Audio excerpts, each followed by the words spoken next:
un esfuerzo de todos los días es intentar, primero, sacar el estigma de esto de que las fundaciones son como empresas de segunda categoría, porque yo de verdad creo que son necesarias para construir una sociedad mejor. Traún significa encuentro o estar unidos en lengua mapuche. En ese minuto la verdad es que exploramos muchos nombres, pero este no hizo mucho sentido porque nosotros definimos que íbamos a trabajar con comunidades educativas vulnerables, pero en el fondo esto iba a ser un camino conjunto. Mira, a mí me hace mucho sentido como buscar la felicidad en la felicidad de los otros. Creo que uno, bueno, en esto que yo te comentaba del conmigo, contigo y con el mundo, creo que no son separables. En el fondo, por supuesto que uno trabaja su mentalidad de crecimiento, su autoestima, pero se entrega a otros. Entonces tú me decías a mí, hacer feliz a los demás y con eso yo sé que voy a ser feliz. Bienvenidos a un nuevo capítulo Líderes con Propósito. Soy Gianfranco Riboni y hoy tenemos un tremendo invitado. Es ingeniero comercial, fue asesor de gabinete del ministro de Bienes Nacionales y ahora es director ejecutivo de la Fundación Traún. Fundación educacional que nació el 2015, ya cumplió 10 años con un grupo de amigos voluntarios en Bajos de Mena, en Puente Alto. Luego de 10 años ya están trabajando con 4 programas educativos en 14 regiones del país de Chile y están impactando a más de 126.000 estudiantes. Bienvenido, José Manuel Parodi, muchas gracias por estar acá. Muchas gracias, Gianfranco, encantado. José Manuel, cuéntame un poco, primero tu familia. Creo que muchos hermanos, cuéntame un poco. Sí, bueno, yo soy el tercero de 10 hermanos. Un dato curioso es que de esos 10 somos 8 hombres, entonces la verdad es que te podría decir que ha sido muy entretenido la vida familiar en mi familia. ¿Y qué tal eso con tantos hermanos? O sea, mira, la verdad es que lo primero que te puedo decir es que es muy entretenido. Tengo los mejores recuerdos de mi infancia. Por supuesto que tenemos que colaborar todos y me saco el sombrero con mis papás que realmente se han lucido criando a 10 hermanos. Sí, hoy en día es inviable, yo creo que es muy difícil. La verdad es que sí, yo creo que hoy día es mucho más difícil familia así de grande. Hoy día 4 a veces es como lo máximo que uno escucha. ¿Y cuántos nietos tiene tu papá? Son 6 nietos, sí. Y bueno, la verdad es que de los 10 son solo 4 los que están casados, así que todavía queda mucho por delante. Sí. Oye, José Manuel, ya estudiaste en el colegio, estuvimos en el mismo colegio, Tabancura. Efectivamente. Y después te fuiste a estudiar ingeniería comercial. Sí, mira, la verdad es que me fui a estudiar ingeniería comercial porque mi papá estudió ingeniería comercial, yo tenía ese ejemplo, digamos. Entonces, si tú me preguntas a mí, yo me visualizaba como alguien dedicado al mundo financiero. Sí, tu papá está en consorcio. Efectivamente. Al mundo financiero, banco, quizás consultoría. Ese es el propósito original de por qué estudié ingeniería comercial. Y ahí estudiando, ¿qué pasó con este voluntariado que hicieron? ¿Cómo nació? O sea, cambió todo, la verdad. Porque justo antes de entrar a ingeniería comercial, como bien tú decías, con un grupo de amigos, nos juntamos un día, esto es cuarto medio, a conversar. Estábamos estos 6 amigos, también habían profesores del colegio, y salió la idea de armar un proyecto. Y la verdad es que lo único que se zanjó en esa conversación fue armar un proyecto y se nos presentó una comunidad maravillosa, tú la presentaste, Bajos de Mena, en Puente Alto, una comunidad muy vulnerable y que por supuesto que había mucho donde se podía aportar granito de arena ahí.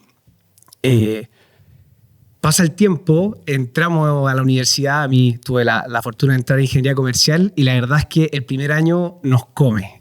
La universidad sin duda era más exigente de lo que nosotros pensábamos, el colegio había que pasar los ramos, pero con ese mismo grupo de amigos mantuvimos quizás como la perseverancia de juntarnos mensualmente y nos juntábamos para seguir investigando, ver dónde podíamos estar apoyando. Y en ese año, el primer año, nos adentramos a la comunidad de Bajos de Mena. Empezamos a ir a las ferias, conocer a la gente, conversar, y algo quizás medio anecdótico, pero el primer proyecto que sale de este grupo es un proyecto de camarote, porque en este lugar el hacinamiento es brutal. Sí. De repente hay familias que pueden estar, no sé, viviendo 5 personas hacinadas en un colchón, digamos. En verdad es dramático. Entonces nosotros dijimos, ¿por qué no tratamos de ayudar a resolver este problema del hacinamiento construyendo camarote? Y bueno, íbamos a partir con eso. La verdad es que ya teníamos, de hecho, conversado con una empresa que nos iba a ayudar con donaciones. Y volvimos a la feria a conversar con la gente y les dijimos, bueno, tenemos este proyecto, ¿qué les parece a ustedes? Está más o menos armado para empezar. Y ahí la misma persona, los papás, presidentas de la Junta de Vecinos nos dicen, miren, la verdad es que muchas gracias, pero si nosotros les pudiéramos pedirles algo es que se enfoquen en los niños. Ellos son el futuro, nuestro mayor anhelo es que ellos puedan tener un desarrollo pleno, que sean felices y creemos que ahí es donde hay que poner el foco. Y en el fondo déjennos a nosotros encargarnos del hacinamiento y esas cosas. Y ahí podríamos decir que nace Trabún enfocado en el trabajo con los niños. ¿Qué año fue eso? Esto fue fines del año 2014, pero el primer taller lo logramos hacer el año 2015, por eso nosotros decimos que ahí es cuando nace la fundación. Y ahí, un poquito antes, hablaste que en cuarto medio te juntaste con compañeros y con profesores para armar un proyecto. ¿De qué momento fue un proyecto social? Porque al principio, si tú preguntas a alguien se junta en cuarto medio para ver un proyecto, oye, va a ser un proyecto, no sé, va a ser armar un bar o salir a vender. Es una muy buena. Mira, lo que pasa es que este mismo grupo había participado en el centro de alumnos, en tercero medio. Ya. Entonces, nosotros teníamos una historia de trabajar juntos. Y de hecho, en tercero medio, en el centro de alumnos, armamos un proyecto me acuerdo, en un colegio allá en Lo Barnechea, muy vulnerable, de reforzamiento en matemáticas. Entonces, podríamos decir que ya veníamos como con un sello social el grupo. Y después en cuarto medio, la razón por la cual nos invitan a este almuerzo es porque nosotros estamos organizando el día del colegio, de hecho. Y la invitación al final era, ustedes van a salir del colegio, entran a este mundo que es la universidad, que es maravilloso, que tiene más flexibilidad. Y diría que efectivamente la conversación fue armar un proyecto social. Ese era el contexto de la conversación de ese almuerzo.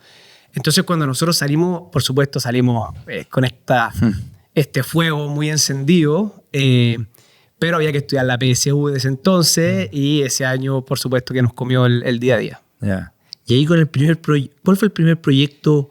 Mira, nosotros cuando nos comentan de esto de trabajar con los niños, nos pusimos a investigar y me acuerdo perfecto que encontramos un video de la Universidad de Cambridge, que era un tutorial de 7 minutos, que lo que decía era, el título más o menos era Jugando se aprende, ¿ya? De este video. El tema es que para poder ver más videos había que pagar. Nosotros no teníamos recursos en ese minuto, entonces nos quedamos con el tutorial y dijimos, ya, a ver, ¿qué es lo que podemos hacer nosotros? Dijimos, ¿qué sabemos nosotros más que un niño de tercero o cuarto básico? Y sinceramente no nos sentíamos con muchas capacidades de poder enseñarle mucho a los niños, pero dijimos, mira, acabamos de dar la prueba del grupo fundador. 5 de los 6 estábamos ligados al mundo más de las matemáticas, ingeniería comercial, ingeniería civil. Había uno que estudiaba Derecho, porque también era muy bueno para las matemáticas. Dijimos, nosotros creemos que podemos enseñar matemáticas. Pero dijimos, no queremos que los niños relacionen lo que ellos están viviendo de lunes a viernes con lo que nosotros podamos apoyar. Entonces dijimos, esto lo vamos a hacer los días sábados, pero tenemos que ponerle un sello distinto. Entonces, tomando este video tutorial, dijimos, vamos a enseñar matemáticas, pero matemáticas entretenidas. Y desde ahí que el lema de Trabún es Jugando se aprende. Ah, mira. ¿Y por qué Trabún? ¿Qué quiere decir Trabún? Mira, Trabún significa encuentro o estar unidos en lengua mapuche. En ese minuto, la verdad es que exploramos muchos nombres, pero este no hizo mucho sentido porque nosotros definimos que íbamos a trabajar con comunidades educativas vulnerables, pero en el fondo esto iba a ser un camino conjunto, unidos, la comunidad educativa, los apoderados, los docentes, los voluntarios que éramos nosotros, pero no como que alguien que llega a plantear una solución, sino que dentro y desde la comunidad intentar trabajar por la formación de los niños. Ese era como el objetivo. Y es lo que hemos estado intentando hacer desde ese día. Y ahí, ¿cómo fue la recepción de las comunidades de Bajos de Mena a la llegada de 6 alumnos que están ahí? Porque de repente unas veces yo he escuchado, para mí he ido a varias poblaciones también y lugares que converso con la gente y de repente me dice, pucha, ellos siempre piensan, oye, estos son los cuiquitos que vienen a jugar a ser pobres por un rato y después se van. Entonces, y ahí conversando con ellos, ¿por qué? No, es que de repente vienen un poco y después se van y nunca más aparecen y las ayudas no llegan. Entonces, como que tiene esa pequeña percepción. ¿Cómo fue ese primer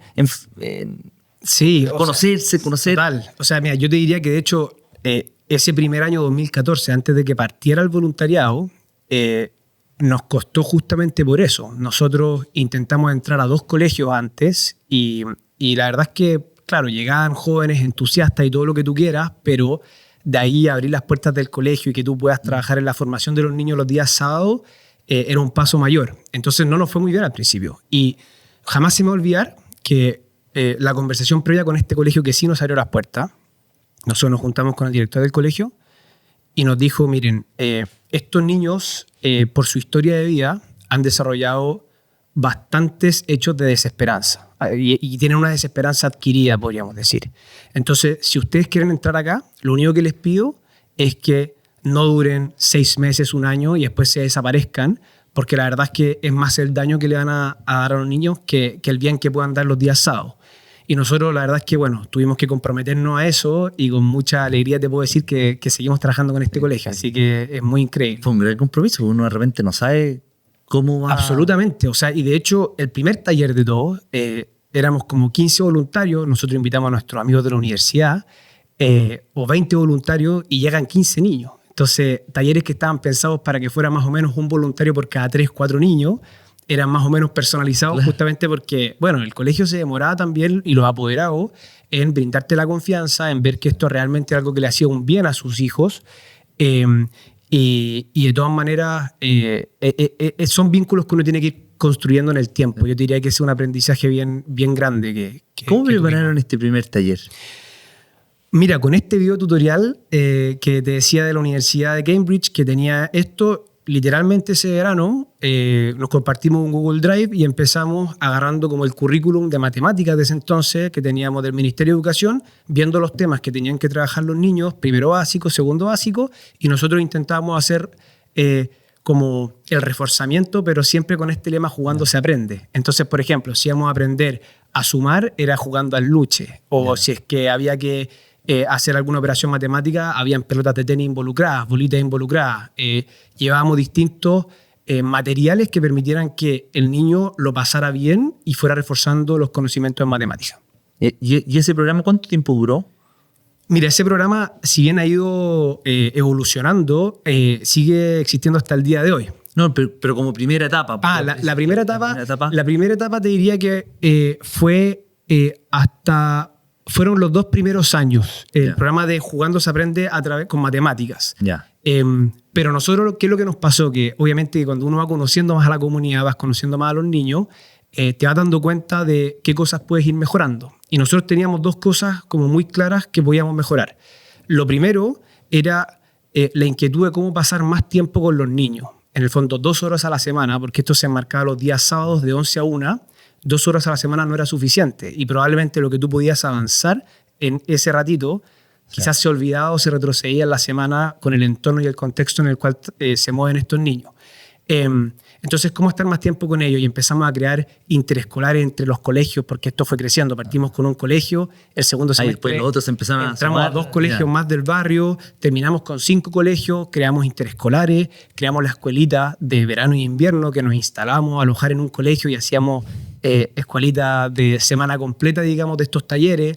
Y el segundo cambio que te diría yo que tuvo es que nosotros teníamos la inquietud de cómo poder ir más allá de enseñar matemáticas y empezamos a incorporar en los últimos 15 minutos de estos talleres algo más, podríamos decir, formativo. Entonces le hablamos de responsabilidad, del valor de la amistad, de ponerse en el lugar del otro, trabajar en equipo, ser más resiliente, pero esto eran pequeños bloques de 15 minutitos en los cuales se trataba de dejar alguna enseñanza que el niño pudiera ir incorporando en su vida.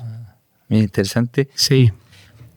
José Manuel, ¿y en qué momento fue como el punto de inflexión de la fundación en la cual pasó algo de voluntario, ahí ayudando a profesionalizar más de lo que es hoy? ¿Cuándo fue ese punto de inflexión? Mira, fue el año 2018. El año 2018 estábamos en 5º año de universidad y la gran mayoría del grupo fundador le tocaba egresar de la universidad. En mi caso no era así, yo me quedé un año más estudiando un magíster en la universidad, pero en el fondo nos obligó a pensar que cuando entráramos al mundo laboral las cosas probablemente no podían seguir igual. Entonces yo me acuerdo perfecto estar reunido, el grupo fundador, y tener esta conversación súper incómoda, que era, oiga, nosotros vamos a egresar, ¿qué es lo que hacemos? Y veíamos distintas alternativas. Por ejemplo, una era nosotros trabajar a modo como de directorio y que otros voluntarios siguieran liderando esto como si fueran nosotros, pero voluntarios más chicos. La otra alternativa era de frente entregarlo y decir, oigan, sigan ustedes, nosotros nos desligamos. Trabún duró... ¿Entregárselo a quién? Entregárselo a los más chicos, a los voluntarios más chicos, porque en el fondo igual iban entrando voluntarios que estaban en segundo o tercer año y que en el fondo estaban agarrando liderazgo dentro del voluntariado y nosotros le podíamos entregar. Pero había una tercera alternativa que la verdad era que nos ponía muy nerviosos, que era, oye, ¿qué pasa si es que esto lo profesionalizamos? Entonces, imagínate conversando y se vuelve un silencio así incómodo. Oye, ¿qué hacemos? Y la conclusión de ese día fue, vamos a preguntarle a la gente, porque en el fondo sabíamos que éramos chicos, que nos faltaba información, no teníamos tanta experiencia. Y me acuerdo que a fines del 2018 tuvimos más de 50 reuniones. Nos juntamos con la gente de los colegios, directores, los profes, nos juntamos con los papás también de los niños, le preguntamos a los mismos niños que eran mayores, como, oye, ¿qué opinan ustedes de esto que hacemos? También le fuimos a preguntar a gente del mundo de la política, gente experto en educación, de las universidades. Y para nuestra sorpresa, te diría que hubo dos cosas que fueron muy como decisivas para tomar la decisión. La primera fue que conversando con la gente de las comunidades, nos dijeron, creemos que o sea, la razón por la cual nosotros venimos a los talleres de Trabún no es tanto por la parte de matemáticas, sino que es por esta parte más formativa. Esos últimos 15 minutitos, que para nosotros fue muy revelador, porque si bien lo intuíamos, escucharlo fue distinto. Y lo otro fue conversando ya a nivel más con las personas metidas en las políticas públicas, dijeron, oye, vale la pena dar el salto. ¿Y qué significa dar el salto? Meternos profesionalmente con programas dentro de la sala de clase. Esa fue la decisión. Entonces, imagínate, después de estas conversaciones nos volvemos a juntar este mismo grupo, pero ya teníamos esta información, o sea, ya no había excusas de tirar la pelota para ninguna parte, y dijimos, oye, bueno, ¿y quién se dedica? En el fondo... Sí. Y la verdad es que ahí la decisión que tomamos fue un poquito más, como no tan drástica. Dijimos, bueno, entremos a la sala de clases, pilotemos nuestros programas. Habíamos 3 del grupo fundador que estuvimos disponibles para entrar a hacer clases al año siguiente, con el programa Religión, en el fondo, ahí te puedo contar un poquito más qué es lo que trabajamos nosotros. Y un compañero nuestro, que fue nuestro primer contratado, entró a hacer en ese entonces un programa de desarrollo personal y social, pero que después se transformó en el de aprendizaje socioemocional, el año 2019. Mira, ¿y antes cómo se financiaba? Antes de... Mira, teníamos aportantes particulares que nos apoyaban, que la verdad es que hay gente muy generosa que nos apoya desde entonces y muchos hasta el día de hoy, pero como era un voluntariado, los costos se nos iban principalmente en materiales, colaciones para los niños, y tratábamos de conseguirnos donaciones particulares que nos permitieran financiar eso. No era necesario pensar tanto en un modelo económico porque no teníamos gente contratada y era suficiente con eso. Ya, perfecto. Pero no así cuando tuvimos que dar el salto a la parte más profesional. ¿Y ahí quién tomó el liderazgo de los fundadores? Ahí el liderazgo lo tomó Juan Antonio Álvarez. Él fue el que tomó el liderazgo y ese año 2019 fuimos 3 los que entramos a tomar como, 3 de los fundadores que nos quedamos más como en la operación, podríamos decir, haciendo clases. Y después te puedo contar, pero el año 2020 yo me quedo en el directorio, salgo de la operación, me voy a trabajar al gobierno y Juan se queda director ejecutivo de la fundación en ese entonces. Ese fue el 2020. El 2020, sí. ¿Y te fuiste al gobierno? ¿Por qué te fuiste al gobierno? Me fui al gobierno, sí, mira, esta es una vuelta larga.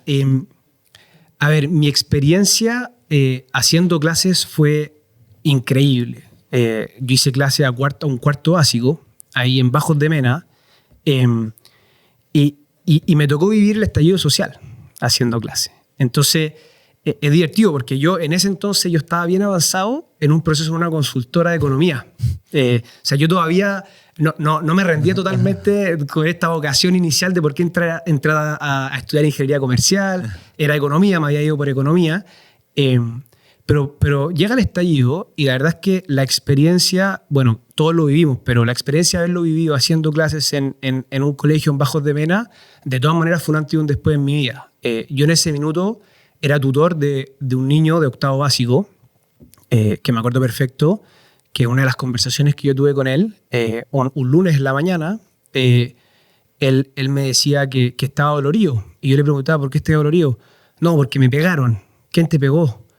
No, me llegó un lumazo, me dijo. ¿Pero cómo te llegó un lumazo y qué estás ahí haciendo? No, es que ve ese supermercado mayorista de la esquina. Sí, lo veo. Yo fui el que lo abrí para saquearlo. Y yo me quedo así, ¿pero cómo? Bueno, y resulta que este niño, su hermano grande, en el fondo lo mal influenciaba y efectivamente lo habían mandado a él porque era menor de edad y era como el que podía abrir esto. Y después las siguientes conversaciones que yo tenía con él eran, uno, yo le preguntaba qué cosas habían sacado y él me decía, un poco entre broma y risa, no puras cosas esenciales. Entonces yo literalmente le decía, dime la lista de las cosas que sacaste y veamos si son realmente esenciales porque quiero ver. Y en el fondo me iba diciendo, yo trataba de ir orientando y decirle, oye, esto no es esencial, esto no corresponde. Y el mayor tiempo de esa conversación con él fue yo tratar de explicarle que un carabinero podía ser su vecino, su tío, sus papás, que tenía una familia igual que él. Y la verdad es que me lo entendía. Y me decía, tienes toda la razón. La verdad es que... entonces, para mí, haber vivido ese tipo de conversaciones en un mundo que estaba muy polarizado, si hacemos memoria, y haber, con esa pequeña conversación, haberle mostrado que lo que él había hecho no era correcto y que él se diera cuenta y que en el fondo sí se arrepentía de haberlo hecho, de todas maneras fue un antes y un después. Y bueno, y cuando termino, tú me preguntaste por qué termino trabajando en el gobierno, yo en ese minuto ya estaba en el gobierno porque mi tesis del magíster o el trabajo de título del magíster yo lo hice en el Ministerio de Economía, que en el fondo básicamente yo tenía que hacer una investigación y presentar mi proyecto final, entonces yo ya estaba yendo al Ministerio de Economía, entonces ya tenía un cierto contacto y me acuerdo perfecto, Juan Antonio la estaba haciendo en el Ministerio de Hacienda y yo en el Ministerio de Economía, que quedan más o menos cerca, y nos juntamos un día a conversar de nuestro futuro, por supuesto, y que había que tomar la decisión. Y yo le digo, pucha Juan, creo que la educación no es lo mío. Y él me dice, ¿por qué? No, mira, en verdad, quizás no voy ya había desestimado mi proceso en la consultora, por si acaso. Pero creo que lo mío es más políticas públicas y quizás desde el gobierno puede ser una oportunidad de poder trabajar. Y ahí yo pensaba que había dado un paso al costado definitivo, entra aún, me quedo en el directorio y me voy a trabajar al gobierno. ¿Cómo fue esa experiencia de trabajar en el gobierno? No, en el gobierno fue una experiencia muy buena. Piensa tú que yo entro en enero del 2020.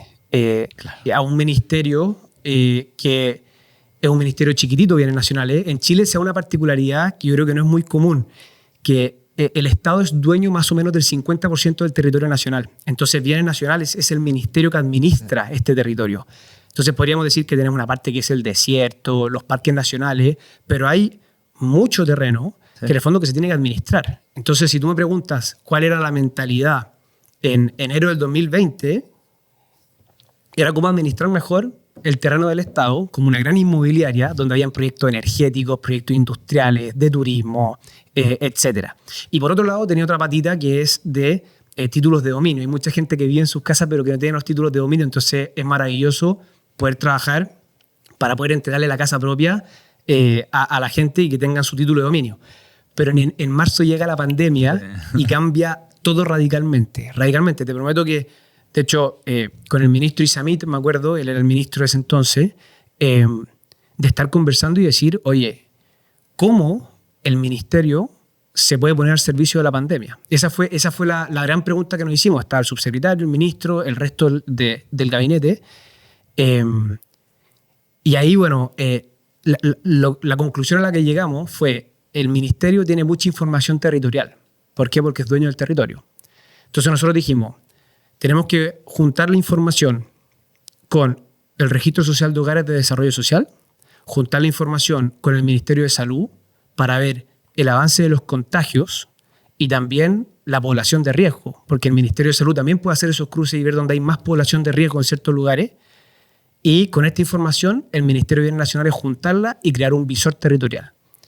¿Eso? Un visor territorial, imagínate el mapa de Chile dividido en cuadrantes, que son como cuadras, y uno podía buscar una dirección y se te mostraba el mapa de tu cuadra con una visualización súper real, en el fondo como si fuera Google Maps, y en ese cuadrante te decía cuántos contagiados habían, y entonces tú podías saber si es que había ciertos lugares donde había mayor concentración de personas contagiadas, esto era lo que se veía hacia afuera, y hacia adentro, los distintos ministerios cruzarlo con información como la que te comentaba de población de riesgo. Y bueno, obviamente que esta era una herramienta más, pero te digo también con mucho orgullo que Presidencia empezó a usar rápidamente esta herramienta. Entonces se metían en la mañana y muchas veces el presidente Piñera decía quiero ver el visor y en base a eso también se iban tomando ciertas decisiones de movilidad, de estos famosos cordones sanitarios. Entonces yo te diría que de ser un ministerio muy chiquitito y por supuesto que muy, podríamos decir, como sectorial, claro, pasamos a tener un contacto directo para todo lo que... Políticamente no era muy relevante para una emergencia como la que estaba viviendo el país, pero se encontró esta parte que tenía por un lado la adrenalina y estar así siempre metido actualizando los datos, conversando con Presidencia constantemente, pero por otro lado el nivel de nerviosismo y estar sábado y domingo ahí conectado también era duro, pero la verdad es que tengo el mejor recuerdo de haber pasado por el gobierno. ¿Estuviste ahí un par de años? Estuve 2 años. Fueron 2 años. Piensa tú que llegué con 24 años a trabajar a este gabinete. No, mucho aprendizaje sin duda, que me ha servido hoy día para tomar el rol que tengo hoy día. ¿Qué cosas aprendiste que te quedaron así como marcadas? Mira, me acuerdo perfecto que yo llego, por supuesto que muy nervioso, pero con muchas ganas. O sea, imagínate la cantidad de propósito que yo venía, que había ganado, digamos, el año 2019. Entonces, con muchas ganas de dar mi máximo. Y me di cuenta a la mala, podríamos decir, y rápidamente, que pertenecer a un gabinete o tener el cargo que tú quieras tener es irrelevante si es que tú no logras trabajar y ejercer el liderazgo de la manera correcta. Y te lo comento porque 24 años llegar a un gabinete, más o menos para que se entienda, un gabinete es asesoría al ministro, digamos, un asesor al ministro, pero en este caso mi rol era como hacia adentro, en la gestión, en lograr que las cosas pasaran, que avanzaran los proyectos, etc. Entonces era mucho de preguntar cómo están los proyectos, cómo avanza esto, ir destrabando nudos, ver si podíamos meter un poquito más de tecnología. Y a mí me pasaba que no lograba avanzar. Yo pedía algo por correo, no había respuesta, me acercaba por otro lado, no se podía. Entonces me di cuenta que uno tiene que validarse, uno tiene que primero conocer a las personas. Y si yo te dijera cuál es la palabra clave, vínculo.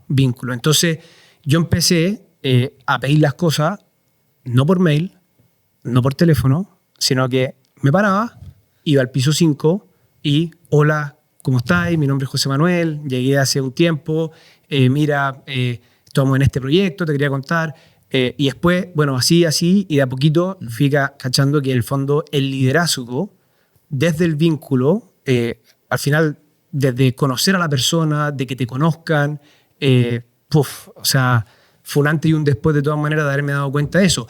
Y también, no estoy diciendo que yo haya hecho la pega increíble, no, sino que conocer y darse a conocer. En el fondo eso era lo importante para poder ir destrabando y que fluya también la comunicación. ¿Y cómo te diste cuenta de eso? Porque mucha gente de repente dice, oye, no me pescan, chuta, ya, puta, qué lata, no puedo avanzar.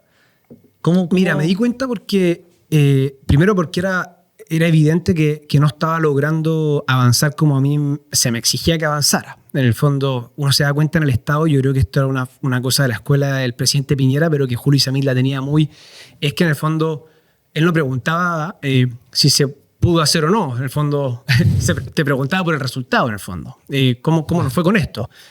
Y yo no lo estaba logrando, entonces, y después me di cuenta porque en una reunión en la cual habían jefes de división, estaba el ministro, estaba yo, me di cuenta que había una tensión evidente entre, en particular había un jefe de división, pero conmigo, en el fondo porque yo estaba haciendo como un trabajo muy de fiscalizar, de estar encima, pero olvidándome 100% de la parte humana. En el fondo era simplemente números y yo salgo de esa reunión y digo, esto fue un viernes 6 de la tarde y yo digo, acá hay algo mal. En el fondo es como yo contra ellos y no, pues somos estamos juntos por un mismo propósito, trabajamos en el mismo ministerio, todos queremos lo mejor para Chile. Y ahí ese lunes yo dije, el lunes siguiente necesito ir y conocer, hacer el trabajo, tomarme un café si es necesario, pero en el fondo, y también ser muy humilde. Si yo me sabía ignorante en los temas del ministerio, venía recién llegando. Claro. Entonces, sí. Y después de ahí estuviste 2 años y ahí, ¿por qué saliste? Estuve 2 años, claro, porque mi cargo era un cargo de confianza del ministro. Ya. Entonces, con los cambios de gobierno, inevitablemente vienen cambios de equipos también. Y bueno, y mi paso por el ministerio, te diría que tuvo todo este aprendizaje de trabajo riguroso, de hacer que las cosas pasen, pero también de cómo liderar, adaptándose según las distintas personas y los distintos contextos. Pero al mismo tiempo me permitió como ir reflexionando, como podríamos decir, de mi futuro. Qué es lo que yo quería, qué es lo que no quería. Entonces, en ese entonces me cuestioné dedicarme a la política, me cuestioné, o sea, olvídate de la cantidad de conversaciones que tuve.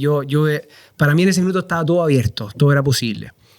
Bueno, en paralelo a la fundación, yo, como te comenté, yo igual seguía más o menos ligado a la fundación. Entonces estaba al tanto de lo que ocurría. Nos habíamos tenido que reinventar un poco en la pandemia, pero ya estábamos agarrando vuelo con nuestros programas y el año 2021 ya estábamos trabajando con 13 colegios. Entonces, ¿En la región metropolitana? En la región metropolitana, sí. 13 colegios. Y me acuerdo que conversando con Juan Antonio, yo le digo, mira Juan, se me acaba el periodo del gobierno en el fondo, yo estoy viendo qué hacer, pero te digo, como lo he reflexionado mucho y creo que en la educación de verdad se están dando como las grandes batallas por mejorar nuestra sociedad, podríamos decir. Entonces estoy disponible en caso de que se necesite. Y acá yo era muy consciente que uno no llega y entra en una organización así como porque, no, yo me había salido, entonces, y Juan me dice, mira, estamos trabajando con 13 colegios, el próximo año van a ser 86. Entonces, manos se van a necesitar, si estáis disponibles, entramos. Y yo dije, ya, pues, entonces el 11 de marzo se acabó el gobierno y yo el 14 estaba trabajando en la fundación. Y ahí entré.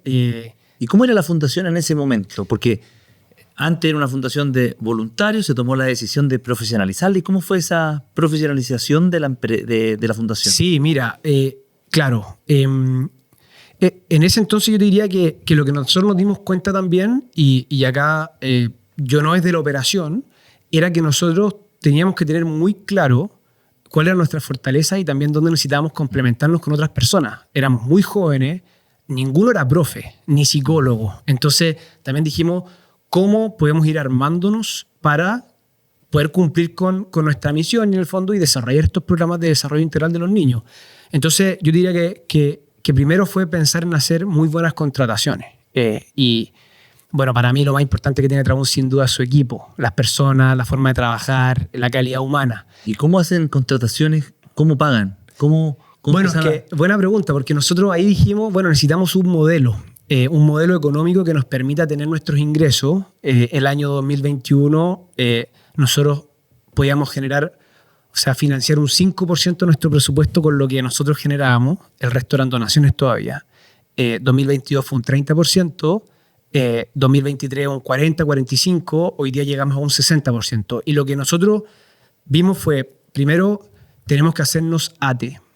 ATE es Asesora Técnica Educativa, que en el fondo es como que te certifica como una organización que puede apoyar en el plan de mejora educativa de un colegio y por lo tanto usar los fondos de parte del colegio de subvención escolar preferencial para poder contratarte. Antes de eso no se puede. Entonces nosotros nos certificamos como en el registro ATE y con eso pudimos empezar a cobrarle a los colegios. Que como nuestro foco son los colegios con alto índice de vulnerabilidad, por alumnos preferentes y prioritarios, ellos reciben fondos de la subvención escolar preferencial y con esos fondos nos pueden pagar, por supuesto que subsidiado. Nosotros no cobramos todo lo que vale el programa, pero hoy día hasta un 60% de nuestro ingreso lo recibimos por estos fondos de los colegios. Ah, mira, ¿y el 40 viene? El 40 viene todavía del aporte de gente muy generosa, de fundaciones, de alianzas que hemos podido hacer y por supuesto, el foco es tratar de ir acortando esta brecha. Ya. Sí. Y José Manuel, cuando entras tú, ¿a qué cargo entraste? ¿A la fundación? Mira, entré a un cargo que se llama jefe de proyecto, ¿ya? Eso fue otra conversación, o sea, otra cosa que me dijo Juan a mí. Me dijo, oye, muy fundador y muy presidente del directorio serás, pero tú entras sin equipo, sin liderazgo, entras ahí a donde más se necesita, que era trabajar con los colegios. Y yo dije, ok, ahí voy a entrar. Y entré de jefe de proyecto, que básicamente es el rol que lidera el acompañamiento a los establecimientos educativos para poder ir desarrollando competencias para que puedan después implementar ellos nuestro programa autónomamente. Entonces, nuestra metodología todavía es muy lúdica, jugando se aprende, entonces acompañamos a los profesores, a los directivos. Bueno, también nuestros programas tienen sus particularidades, entonces hay que entrar a la sala de clase, darle retroalimentación a los profesores. Y el jefe de proyecto, podríamos decir, mira, en el mundo, podríamos decir, más privado de la empresa, es como el CAM, que está ahí relacionándose con el cliente, pero no es una relación simplemente como de que esté todo bien, sino que es tratar y trabajar porque se vayan desarrollando competencias en el colegio, cosa de que Trabún eventualmente pueda salir y que el colegio siga implementando el programa de manera autónoma. Ese es el foco. ¿Y ahí estuviste cuánto tiempo en ese cargo? Mira, ahí estuve un año como jefe de proyecto y después, esto fue todo el año 2022, y bueno, ahí quien dirige el área, estábamos en el área de desarrollo, que la dirige María Ignacia Gana, que es otra de las fundadoras que en el fondo ella estaba a cargo de la estrategia y de la operación en la misma área. Entonces, y el jefe de proyecto estaba, podríamos decir, que en la parte de la operación. Y lo que nos pasó fue que estaba compitiendo constantemente la operación con la estrategia y en general lo urgente se come a lo importante. Sí. Entonces ahí la fundación toma la decisión de separar la estrategia de la operación y se crea el área de implementación el año 2023. Y yo lidero la creación de esta área y ahí el año 2023 se crea el área de implementación. Yeah. Entonces yo agradezco mucho haber pasado por el trabajar este año muy intenso con los directivos de los colegios, con los profesores, conocer distintas realidades, San Ramón, pero también la Araucanía y moverme en distintos lados, porque eso me ha permitido poder liderar mejor el área de implementación y sin duda ejercer el cargo que tengo de director ejecutivo. Sí. Y ahí estuviste, ¿y cuándo llegaste a director ejecutivo? Director ejecutivo no hace mucho tiempo, en mayo del 2025. Mira, hace nada. Sí, hace nada, estoy partiendo. ¿Y cómo llegaste? ¿Cómo fue la contratación? Como director ejecutivo. Como director ejecutivo. Sí, mira, a ver. Porque ahí Juan te había dicho muy claro, muy fundador que sea. Absolutamente. O sea, siempre ¿Estuviste en una terna? ¿Estuviste en un proceso? ¿Cómo fue todo? Sí, mira. O sea, quizás lo primero es decirte como nosotros, si bien éramos un grupo de 6 amigos que partimos de este proyecto que hoy día es la Fundación Trabún, siempre diría yo que hemos logrado separar mucho la amistad de la parte profesional. Entonces, en ese sentido, bueno, es que creo que no podría haber sido de una manera muy distinta, porque es una organización profesional, tenemos que hacer las cosas profesionalmente. Y cuando Juan decide irse a estudiar afuera, por supuesto, él era el presidente. Él era el director ejecutivo. Él era el director ejecutivo y yo era el director de una de las áreas. Yeah. El directorio decide tercerizar esto en un headhunter, Egon Sender, que en el fondo nos conseguimos, por supuesto, que ad honorem este trabajo y este apoyo. O sea, nos conseguimos, yo estaba fuera de esto. Y la primera pregunta que se hicieron como directorio fue, oye, ¿esto lo vamos a ir a buscar externamente o internamente? No era una respuesta tan obvia. Entonces, también se hizo como ese trabajo. Y luego se decidió como invitar al proceso. Juan fue hablando con cada director de área, viendo también las trayectorias, las competencias, etcétera, de hacer participar del proceso. Y ahí tuve 4 entrevistas, algunas con el headhunter y otras con los directores de área, en las cuales, bueno, se me preguntaba mi visión, mis competencias, mis defectos. Tuve que hacer un pitch también de cómo era mi visión de futuro de la Fundación Trabún. Y sí, pues esto fue en enero del 2025 y y bueno, y muy contento también de que me hayan dado la confianza y la verdad es que ha sido una experiencia increíble. Y ahí participaste con Había más personas. La verdad es que se hizo un proceso bien reservado, podríamos decir. Entonces no es que yo estuviera al tanto de todo, pero sí me consta que había más personas en el proceso. Sí. Ya, así que nuevo desafío. Sí, nuevo desafío. Bueno, y mira, yo creo que lo primero es decirte que cuando yo me junté con Juan ese 2022 para eventualmente volver, yo le dije, yo voy por 1 año y medio porque después me voy a estudiar afuera y olvídate, yo tenía todo súper claro. Y acá estamos, 4 años después. Nunca pensé que yo iba a estar de director ejecutivo y sí, sin duda desafiado, muy desafiante, pero como te dije antes, me impresiona la calidad del equipo, cómo me han apoyado también y también como el propósito que tenemos. Trabún tiene 10 años, pero yo de verdad creo que está todo por hacer. Entonces hay mucho por hacer y por trabajar. ¿Y tu familia qué te dice con todos tus hermanos, tus papás, con todo esto, de esta trayectoria que es poco típica? Sí, pues muy poco. Mira, yo, al menos lo que yo percibo es que están orgullosos. O sea, mira, hay una anécdota que yo me río ahora, no me reí en su minuto. Cuando estábamos como en 3er año, yo me acuerdo una vez que llegué tarde a comer a la casa. Estaba mi familia sentados comiendo. No sé si me imagino ya el porte del comedor, ¿no? Porque imagínate. Pero llegué tarde. Entonces llego tarde y me preguntan ¿en qué estabais? 3er año de universidad.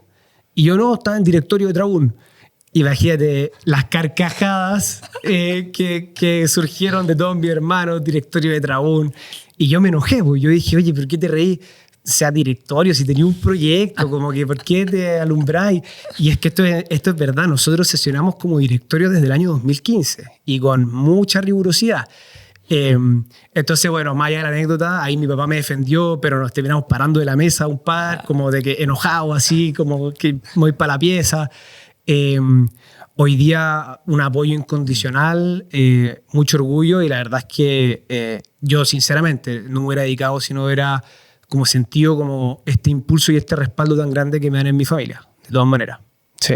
José Manuel, hay comentado un par de veces que el equipo es importante, Ahora, para tener buen equipo, uno tiene que tener claro, bueno, la empresa o la fundación tiene que ser atractiva en el largo plazo, pero también tiene que pagar relativamente igual al mercado. ¿Cómo lo hacen ustedes? ¿Cómo atraen talento en una fundación? Que eso siempre yo creo que es uno de los más grandes desafíos de las fundaciones. Sí, mira, nosotros un esfuerzo de todos los días es intentar primero sacar el estigma de esto de que las fundaciones son como empresas de segunda categoría, porque yo de verdad creo que son necesarias para construir una sociedad mejor. Entonces, y eso yo creo que todo el equipo lo tiene muy, muy claro. Lo segundo es que quizás mi rol también, y el directorio, es velar porque cuando yo pienso en esta sostenibilidad financiera, en verdad estoy pensando en cómo lograr que nosotros podamos pagar los mejores sueldos que podamos pagar. O sea, yo quiero que nadie se sienta como que está en un voluntariado por trabajar en la Fundación Trabún. Y yo te diría que hoy día no lo estamos logrando en un 100%, pero vamos en esa vía, ¿ya? De todas maneras, algo que es bien importante, Gianfranco, yo creo que es que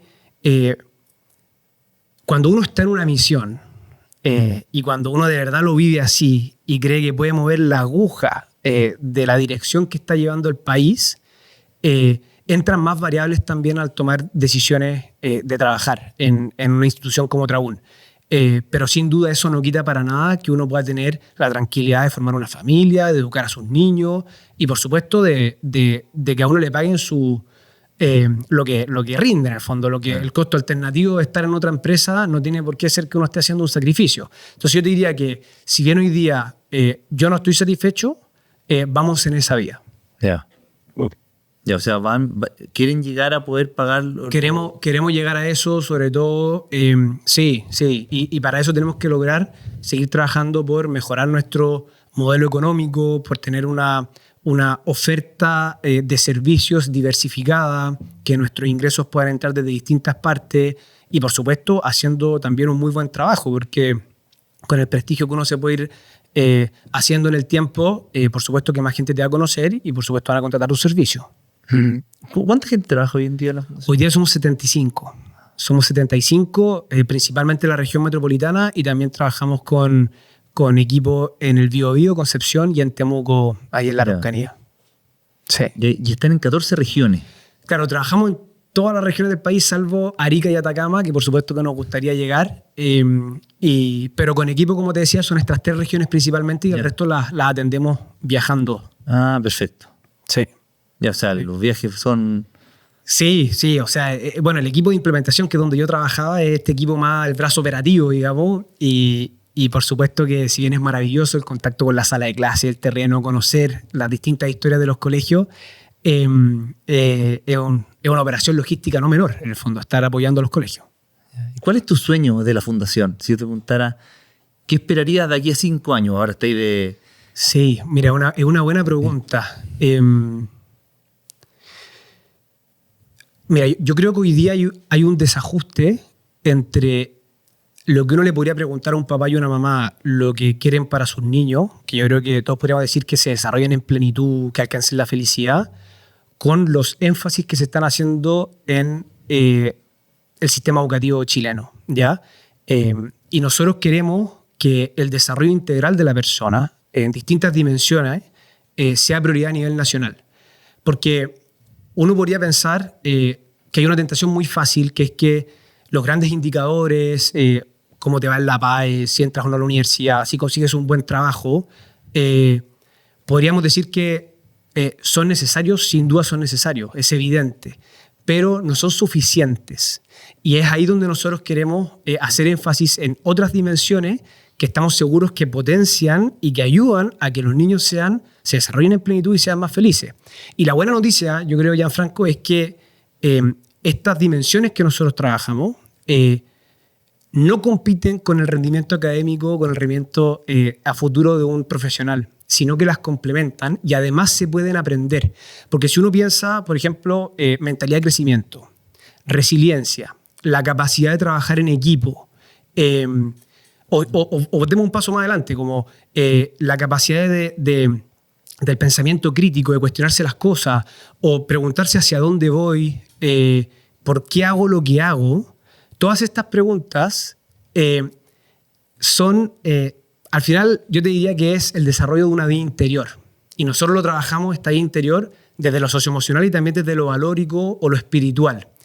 Y Trabún tiene estos 2 grandes programas, el de aprendizaje socioemocional y el de religión católica, que es donde trabajamos la dimensión espiritual, bajo el profundo convencimiento de que no solo complementan lo que podríamos decir el rendimiento académico profesional, sino que son clave para el desarrollo futuro de nuestros niños.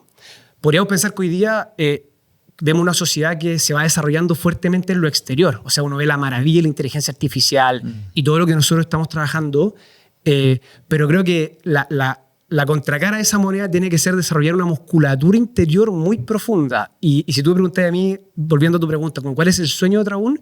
Que realmente esa musculatura interior, desde lo socioemocional, desde la dimensión espiritual, sea una prioridad a nivel nacional y que sacamos de esta falsa dicotomía de que es una o la otra, porque al fin de cuentas, volviendo a lo que te dije al principio, si uno le pregunta a un papá o una mamá qué es lo que quiere para su hijo, este desarrollo en plenitud, que sea feliz, y no podemos dejar de lado esas dimensiones. Sí, interesante. Y nombraste los 4, ¿cuáles son los programas? Si los puedes explicar un poquito más en detalle, para que los que nos escuchan nos ven. Sí, miren, nosotros trabajamos desde una lógica como 3 grandes ejes que trabajan distintas competencias de la persona. Entonces, trabajamos todo lo que es intrapersonal, que es el conmigo, le llamamos nosotros, lo interpersonal, que es contigo, y de ciudadanía, relaciones de trascendencia, de comunidad, trabajar por algo más grande que uno. Y esto lo hacemos trabajando dentro de la sala de clase, fuera de la sala de clase y también a nivel comunidad, ¿ya?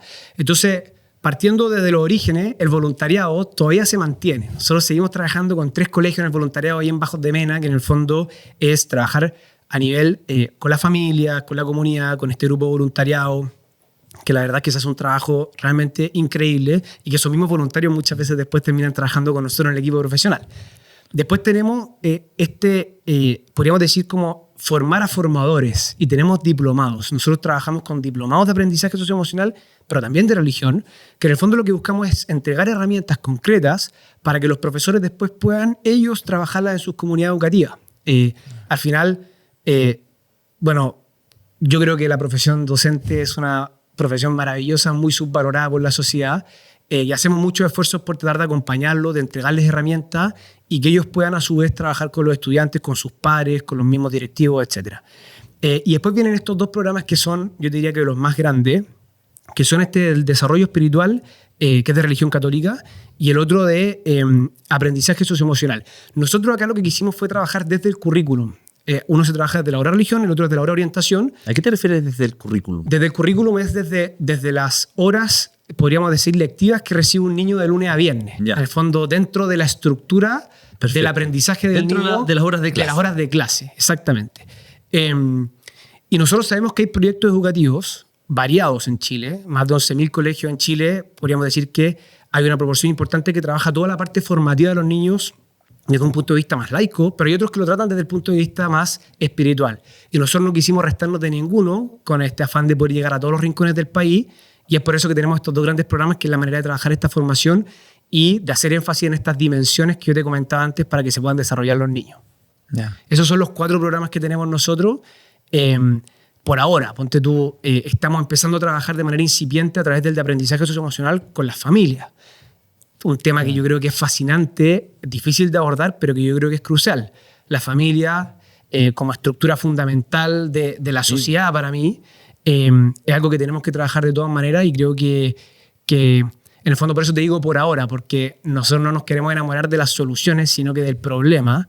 Y si es que después van a salir distintas herramientas o programas que puedan remar en este sentido, por supuesto que los vamos a tomar.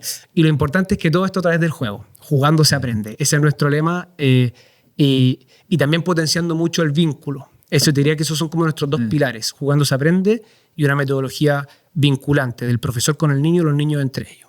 Mira, oye, se nos ha pasado el tiempo volando, José Manuel, y quería terminar con 2 preguntas. Dale. Uno, ¿José Manuel de 10 volverá o terminará trabajando en una empresa financiera o crees que va a ser...? Hoy, mira, es una buena pregunta. Nunca digas nunca, dicen. Sí. Por supuesto que las circunstancias, si lo ameritan, yo soy como muy creyente de que cada cual juega su rol en la sociedad. Y tengo, bueno, tú sabes por mi historia familiar, una muy buena opinión de las empresas financieras, de las empresas del mundo privado. De hecho, creo que son un motor muy fundamental dentro de la sociedad. Hoy día, por mi vocación y por mi propósito, me hace más sentido mantenerme en el mundo de la educación, mantenerme en el mundo público, podríamos decir, del servicio público, pero no lo descarto porque creo que uno nunca sabe también las necesidades familiares o lo que sea, y probablemente si me desarrolla personal y profesionalmente y me hace sentido por el propósito que eso tenga, podría ser perfectamente. Y la última, ¿cuál es tu propósito hoy? Mi propósito. Mira, a mí me hace mucho sentido como buscar la felicidad en la felicidad de los otros. Creo que uno, bueno, en esto que yo te comentaba del conmigo, contigo y con el mundo, creo que no son separables. En el fondo, por supuesto que uno trabaja su mentalidad de crecimiento, su autoestima, pero se entrega a otros. Entonces tú me decías a mí, hacer feliz a los demás, y con eso yo sé que voy a ser feliz. Y hoy día creo que hay múltiples formas, tanto como personas, te diría yo, de poder lograr un propósito así. Y hoy día me hace mucho sentido trabajando en la Fundación Trabún, pero espero no perderlo. La verdad es que es muy motivante para mí levantarme todos los días en la mañana con este sueño, con esta misión. Y también estoy convencido que este camino es el que nos va a ayudar a transformar la sociedad de Chile en un futuro. Oye, muchas gracias, José Manuel. Te felicito, mucha suerte en que partiste ahora recién este año de nuevo cargo, un gran desafío. Los felicito por todo lo que están haciendo, realmente impactando, y con una fundación que se está sosteniendo, que está creciendo, está profesionalizada. Entonces, realmente, ¿dónde uno, si le gustara a todos los que nos escuchan, nos ven, hacerse socio? ¿Dónde uno...? En la página web www.fundaciontrabun.cl, ahí ustedes se pueden inscribir en Hazte Parte. Bueno, y pueden también aprovechar de revisar un poquito nuestros programas. La verdad es que encantados. Nosotros felices de que se sumen todo este proyecto. Creemos que cada cual juega su rol. Algunos pueden ser aportando, otros trabajando internamente, pero felices. O sea, y el que quiera también me puede escribir. Yo encantado de sumar a todos a este proyecto. Ya. Felicitaciones y muchas gracias por estar en un capítulo de Líderes con Propósito. Muchas gracias a ti, Franco. Y muchas gracias a todos los que nos escuchan, nos ven. Recuerden seguirnos en Spotify y YouTube para estar al tanto de nuestros próximos capítulos. Un abrazo grande y hasta la próxima.